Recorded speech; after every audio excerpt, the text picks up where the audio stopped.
today I wanted to talk to you guys about the difference between the two motors that were offered in the new generation Saab 9.3 here in the US. One of those being the B207 motor right here, the 2-liter 4-cylinder, and the other being the 2.8 V6, the B284 motor. So these were the only two motors that were offered in the 9.3, the new generation 9.3 in America. Obviously over in Europe you had your diesel motors and you had a million different variations. I don't even know, way more than we had here, but these are the two that we got, the 2.0 turbo and the 2.8 turbo. So I figure I should start off by saying that this engine bay is obviously not stock. It has an aftermarket DO88 intake, aftermarket DO88 charge pipes, and you know, that's just what you can see. Of course there's other stuff done to it as well, but this one is basically a completely stock engine bay outside of the K&N filter, which I put a sticker on there. So I'll put a picture of a stock 2.8 engine bay up right here, so that's what it looks like. Obviously not a whole lot different, but just for some perspective. So the 2.0 turbo motor was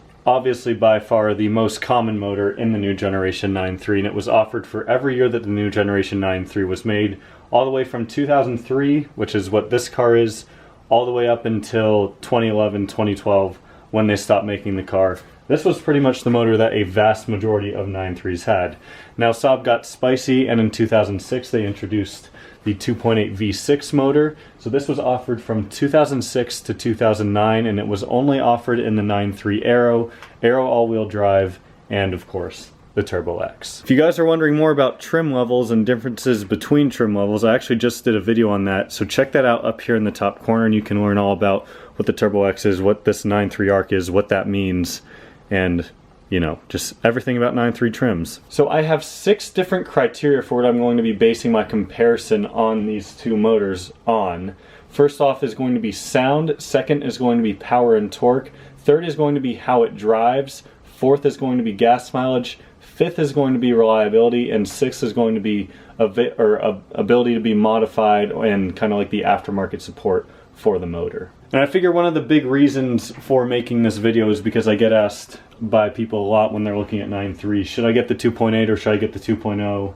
And they just ask me a bunch of questions that this video will basically aim to answer every single potential question you'd have with a comparison between the two. So why not start off with a comparison of sound? I think we'll start off with the 2.0 first. So this will be a cold start. Now this car has a they both have aftermarket exhausts on them. Let me just put it that way. This one has a 3-inch exhaust with a muffler, a MagnaFlow muffler downpipe. It has basically a full exhaust from the turbo back. So it is louder than stock, but it's certainly much quieter than my Turbo X, which I'll get to in a second. So that's kind of how it sounds. Cold start idle, probably about 1300 RPM. Obviously in stock form, it's a very quiet motor.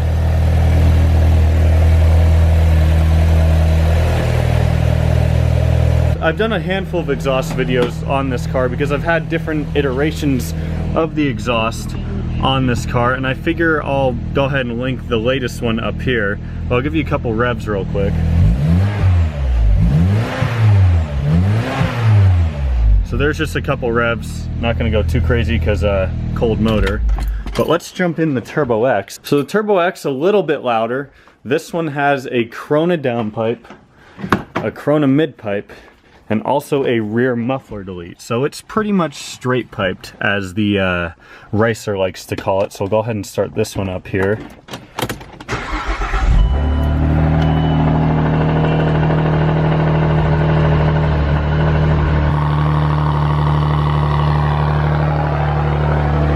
Obviously a little bit louder to say the least.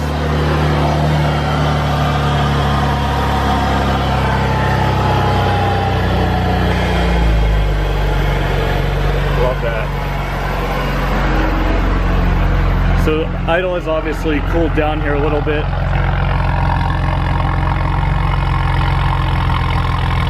So I guess I might as well do a couple revs on this one too real quick.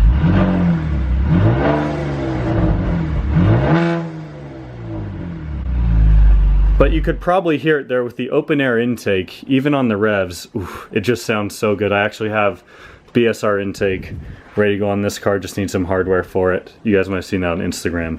But anyways, there's a sound comparison between the two. I've always loved the sound of the V6 better, although some people say, oh, it's a V6, doesn't sound like a Saab, this sounds better. Whatever, I mean, obviously, people are entitled to their own opinions. That's just my opinion. So second off, I want to talk about power and torque. So each of these motors had a couple different power outputs and variations. I'll just talk about, you know, each one briefly. So in America, you had the B207L and you had the B207R. The L came in the linear, the B207R came in the arc and the 4-cylinder aero, and was obviously the more common variant. So that one, the B207R, came with 210 horsepower, 221 foot-pounds, and in the last couple years, I think it got bumped up to 220 horsepower. Compared to the V6, now there were also two different versions of the V6 offered in America. There's the B284L and the B284R. This is the B284R, which stock makes 280 horsepower. I want to say 285 foot-pounds of torque, whereas the B284L made 250 horsepower and 255 or 258 foot-pounds of torque, somewhere around there. In terms of the engines themselves, with the V6, both variants were identical. It was basically just a factory tune, whereas with the 2.0, the B207L had a smaller turbo, different injectors, and a couple other things. So next I want to talk about how they drive, because obviously being different motors, despite them being the same car, they drive differently with the different motors. So the V6, let me just say off the bat, has endless more torque. I mean, the passing power in this car in 6th gear or top gear compared to the passing power in the B207R in top gear, it's unmatched. In terms of smoothness, some people say the V6 is a little bit rougher or smoother, whatever. I don't really notice a difference between the two. Neither are, you know, significantly rough or smoother than the other one. I think they're both fine, but compared to the V6, it's just not as torquey, and that's just what you get with 2 less cylinders. One of the added benefits of having those 2 less cylinders brings me to my fourth comparison point, which is gas mileage. So a lot of people ask me, should I get the 2.0 or the 2.8? And really the big thing I tell them is, well, are you looking for a car that's just a daily driver, you're not going to mod it at all, or are you looking for something that you want to be fast?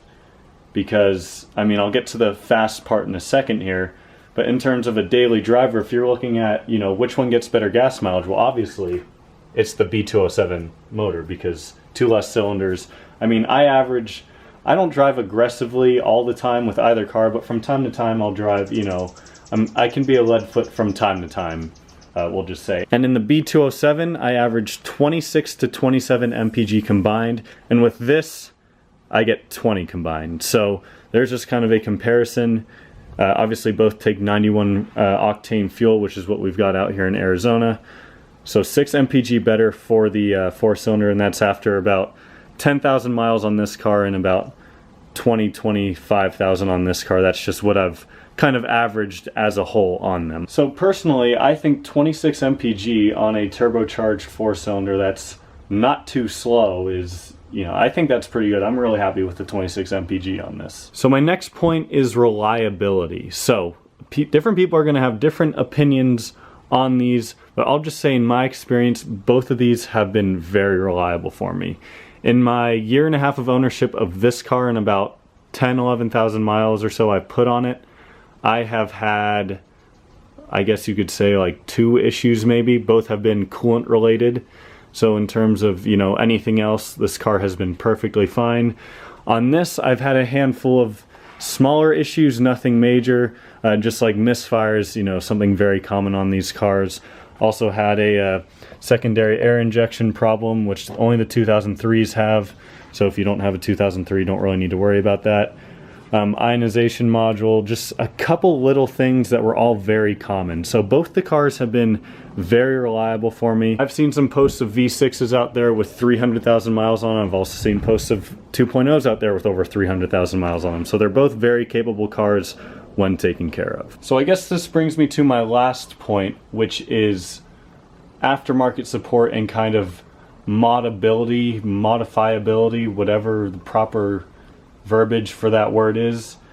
And I must say that if you're looking, this is going back to what I said earlier about, you know, daily driver versus a fast car. If you're looking for something that you're going to want to modify and try to make fast, then you're definitely going to want to go with the 2.8, because a factory tune with no modifications. Like, let's just look at V-Tuner Stage 0. You don't have to do any modifications to this car, and with a V-Tuner Stage 0, you can make 320 horsepower and 400 foot-pounds of torque.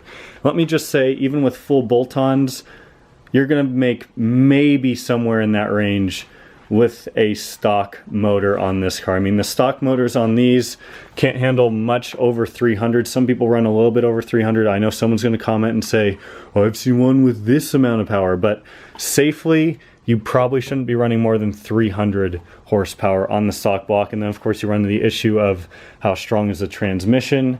And thankfully if you get a cross-wheel drive V6, the transmissions are very strong. But if you're looking at modifying it and making it fast, I mean, a Stage 3 tune that this car has, it makes about 265 horsepower and around 280 foot-pounds of torque, which isn't much more than that makes stock.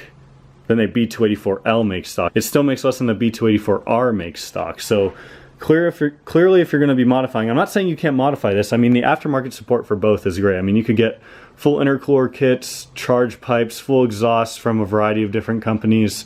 You can get turbos. Tuning kits are offered for both motors, probably more so the 2.0 than the 2.8. But both are great for aftermarket support. I mean, you could do just about anything you want to these and find threads on them online. But like I said, if you're looking for a car that you want to actually be not fast necessarily, because this is coming off as me saying the 2.0 is slow, and a lot of people like to call it the 2.0 slow. It's not slow, but it's definitely slower than the V6. So there you have it, guys. There's a comparison between the 2.8 V6 and the 2.0 9.3. I'm going to put a poll in the video at some point here, so make sure to vote in it. Tell me which you prefer and which you own. So I'm sure a lot of you, similar to me, have either owned both or have your preference. And at the end of the day, I would probably take the V6 just because I'm someone that likes to be able to modify it. But if I'm just looking for a daily driver, 2.0 for sure, because I daily drive this car and I enjoy daily driving this car a lot more than I enjoy daily driving this. And a large majority of that is, well, gas mileage. So with that being said, I don't want to make this video too long. Thank you guys so much for watching. If you enjoyed this video, give it a thumbs up. Leave your thoughts down below as to which one you prefer. I'll see you all next time.